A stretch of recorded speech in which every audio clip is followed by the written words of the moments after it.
There's a particular shame that comes from singing out of tune or being told you've been singing out of tune or just hearing yourself sound bad. And it's the kind of shame that can make you not want to sing out at all because you don't want other people to hear you. And it can prevent you from joining a chorus, auditioning for something, or probably even more importantly, getting help. Because if you sing out of tune and then you go to a voice lesson and the voice teacher hears you sing out of tune, well, then they might tell you that you really shouldn't be singing. And you don't want to hear that because you really love singing. This is a real fear. This is a real thing. I've made a video training with some really simple exercises that will help you sound better. You can do them on your own. You can do them when nobody else is home to hear you. Not all of them even require you to make a lot of noise. But if you do them, if you make a habit of them, if you make a practice of doing them, you will improve the sound of your voice and you will improve your tunefulness. Because honestly, most singing out of tune comes from bad technique, not because there's something wrong with your brain, you have no talent, God spites you, none of that. Most of singing out of tune is just about how you're using your body. And so I give you exercises you can do in the privacy of your own home and see how they feel, see how they work, and reach out to me and let me know. To get to those exercises, visit my website, mvmusique.com. Right on the homepage, there's a box where you can input your email and I'll send them right to you.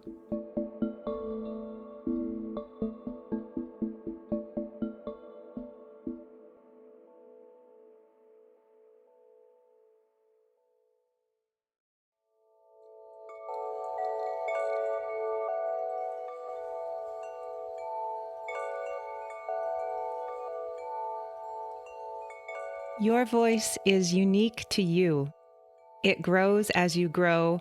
It changes as you change.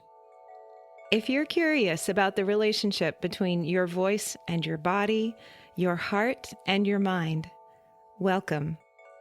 My name is Michelle Wallacay, and I can't wait to hear you. I've had a couple of conversations lately with students about perfectionism, and they seem worthy of a podcast. I myself am a lifelong perfectionist. It's affected my life in any number of ways, and regularly, like now, maybe not daily, but certainly weekly, I'm engaging the question for myself of what's good enough. When can we call it done? And something happened in my life 20 years ago that really helped me reframe perfectionism when it comes to performing. And I want to share that story with you and then a little bit of the conversations that I had with my students in the last few days. So 20 years ago, more than 20 years ago, on the Sunday between Christmas and New Year's, at a Unitarian Universalist church, I was scheduled to sing the offertory, and the guest minister was preaching on heresy. And one thing that you should know about Unitarian Universalists is that they are proud heretics. Unitarian Universalism grew out of the Protestant Reformation, so a sermon on heresy could only hit the spot. Anyway, the service starts, the sermon happens, it seems like the service is going well. It comes time for the offertory, and I start to sing this lovely Bach aria that I had prepared. And about a third of the way through, I notice that there's something going on in the pews, but I can't quite tell what. I don't have the bandwidth to try to figure it out because I'm singing Bach, and Bach is hard. So I notice that there's something, but I just keep going. I mind my own business. And then the president of the congregation comes barreling down the center aisle, comes up to the lectern, which is just a few feet from where I'm standing, waving his arms and says, "We have two medical emergencies. The paramedics have been called. The situation is under control." And then he turns to me and he says, "So sorry to interrupt. Please take it from here." By this point, the music had come to a complete stop. The pianist and I looked at each other and we said, almost simultaneously, "Let's repeat the A." Something to know about Bach arias is that they're often written in an ABA form, where the final section is the same as the one that you began with. So repeating the A meant going back to the beginning as though it were the second time through and just finishing the piece. The congregation hadn't gotten to hear the whole B section, but at that point, that was the last thing anyone needed. So we picked the music back up, and the offertory ended just as the paramedics were entering the sanctuary. Now, you might say that a worship service where the sermon topic was heresy and the offertory was written by a heretic — Bach worked for the Lutherans in Leipzig — one should expect that at least two proud heretics would be stricken with illness during that worship service. At least that's how it would happen in Garrison Keillor's Lake Wobegon. But instead, what I learned that day was that nobody died. I sang, and one person fainted because they'd forgotten to take their blood pressure medication, and another person was dizzy from dehydration and probably holiday and caretaker exhaustion. But in the end, no one needed to go to the hospital. Some fluids and a comforting arm around their shoulders restored each of them to health. And so from that day on, my self-evaluation process has started with noticing whether anybody died as a result of my singing or speaking, including me. It is so easy for me to get wrapped up in the tiny details, like I came in a hair too early, or I forgot that word in the second verse again. Things like that I forget to see the whole picture. Was it good enough? Did I do what I meant to do?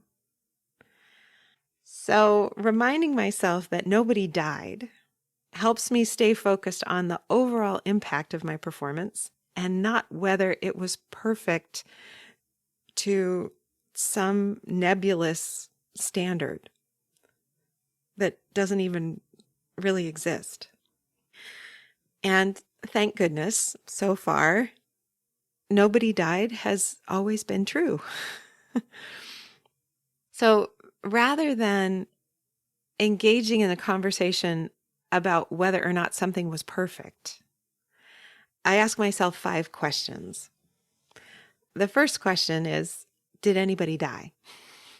The second question is, did I remember my one thing? Whenever I go into a performance or a new, scary, stretchy situation, I try to have one thing that I want to accomplish, one technique that I want to try in this stressful performance situation, one main idea that I want to communicate, one feeling that I want to have in my body as I'm doing the thing, whatever the thing is. Or sometimes my one thing is just remembering that I belong, that I'm okay, that nobody's going to die. Sometimes my one thing is reminding myself that nobody's going to die.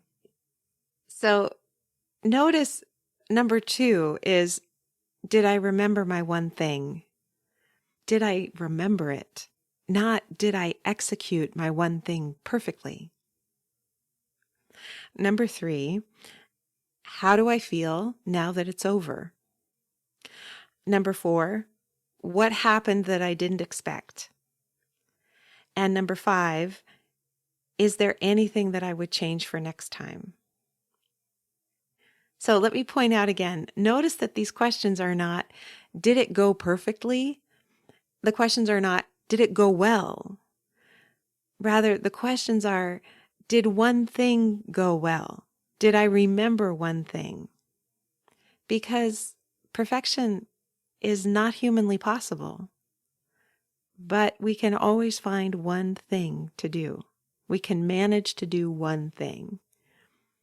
We can do this one thing well this time, and we can remember another thing the next time.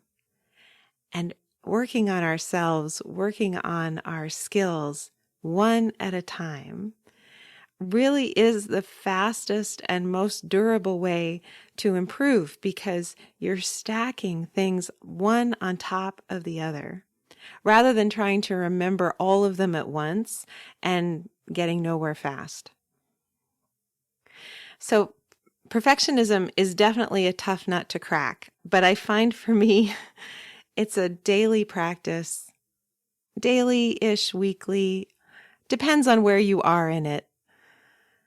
These days, it's been kind of an every other day practice for me of reminding myself of what's good enough and being satisfied with good enough.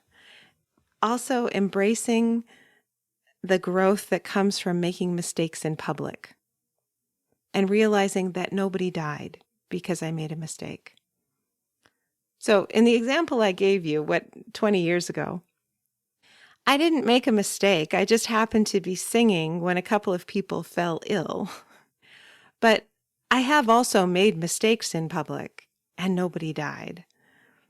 And I've tried new things, and I've failed at them in public. And again, nobody died. That's a really useful, albeit painful, experience to have, because they remind me that I'm human and that I'm fallible and that I'm trying. Success is always preceded by a string of failures. And it is so hard to be patient with ourselves in the string of failures. But I tell you, that's where the growth is. That's where success comes from. So more recently, I was teaching, and perfectionism came up in 2 lessons almost back to back. And I want to share a little bit of that conversation with you. With one student, she was just having a lot of trouble with it not sounding the way she wanted it to. Her voice it didn't sound the way she wanted it to. And that was really disappointing. And it's really hard to sit with ourselves and make time to practice and commit to practicing when we don't like how it sounds. Like, that is maybe the hardest thing about being a musician, is continuing to try when it just to our ear sounds like crap. But she framed it as she's bothered by it because, in air quotes, it's not perfect. Those were her words. It's not perfect. And I want it to be perfect. And I suggested maybe instead of striving for perfection, we could reframe that as trying to do something that's less disappointing. Maybe less disappointing could be our standard, and that could be helpful. Because, as I said before, perfection is not humanly possible. And who decides what's perfect? Even if you're going to argue with me that perfection is possible, I will counter with, whose definition? Whose perfection are you talking about? Is it your own standard? Is it your mother's standard? Is it Simon Cowell's standard? Is it the King of England's standard? Who's in charge? Who decides what's perfect?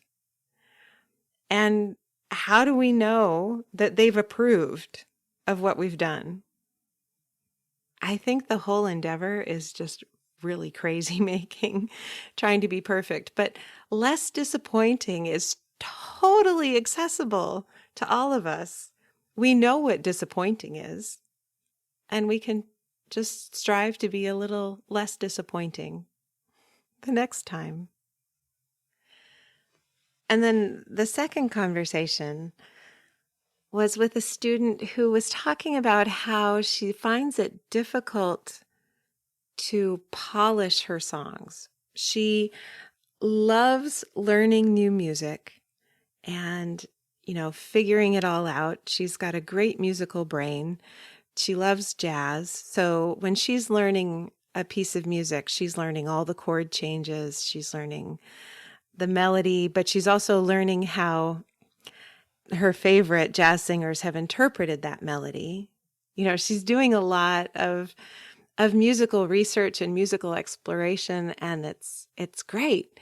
But she gets to a point where she starts getting perfectionistic when it comes to the polishing of like getting something really, really ready for a performance. She finds after she's worked on something for a certain amount of time that it just starts to settle into this tedious, almost dead place where the music doesn't feel alive for her anymore.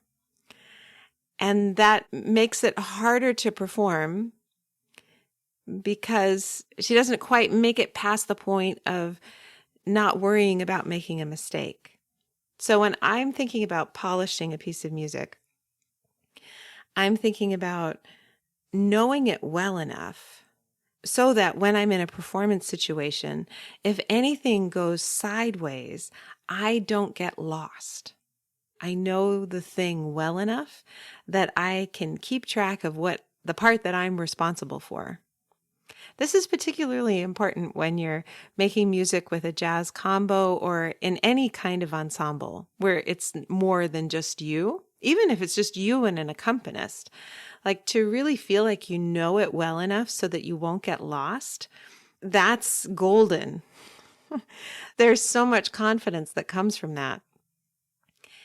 But notice, knowing it well enough so that you won't get lost, that doesn't necessarily mean perfect. That just means knowing it well enough so that you won't get lost. And you can relax into what it is that you know and then perform freely from that place.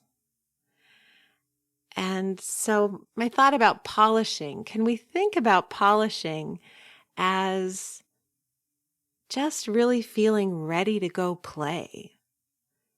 Knowing it well enough to just take it out and let it be whatever it's going to be.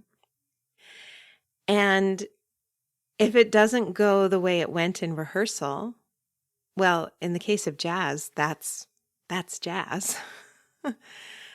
But it was alive and we were present for it. And we were able to be present for it because we really took the time to learn it well enough, like I said, so that we wouldn't get lost, so that we can stay present in the music and know that the goal isn't perfection.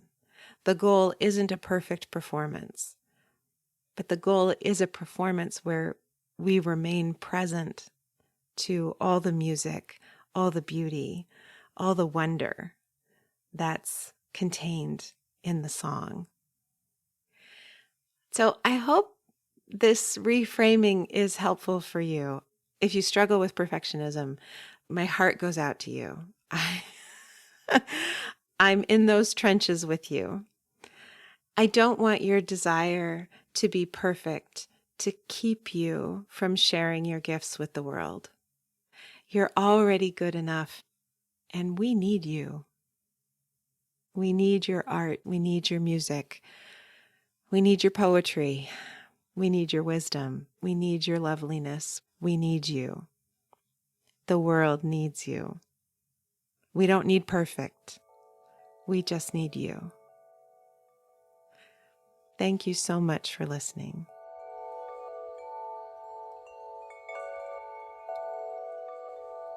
If you enjoyed today's episode, Please rate and review on Apple Podcasts or wherever you listen. Every positive review helps new people find the show. Subscribing ensures you'll learn about new episodes as soon as they come out. If you have a question about singing or speaking or being, please send me an email at letters@mvmusique.com. That's letters at M as in Mary, V as in Victor, MUSIK.com. Transcripts and show notes are available on my website. You can subscribe to my newsletter there too.